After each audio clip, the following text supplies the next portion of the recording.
doing good. In this video, I will be showing you how to upload a video to Google Drive and give open access.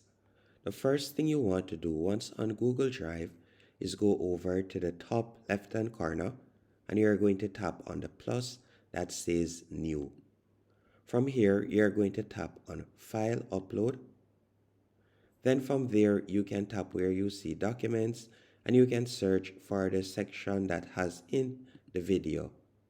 After you have selected the video, you're going to tap on Open.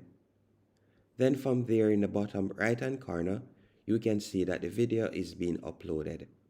Once the video has been uploaded, all you'll need to do now, for example, this is a sample video that was uploaded earlier. All you'll need to do is simply tap on the three dots. Then from there, all you'll need to do is select Share, and you're going to tap on Share. Once you have tapped on Share, a pop-up window is going to appear.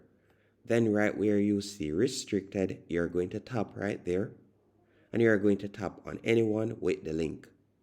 After selecting Anyone with the link, all you'll need to do is tap on Copy Link. Then from there, you can share it on whichever social media platform you would like to share it on. And that's it. Hope you found this video helpful and informative. If you did, be sure to hit the like button and subscribe.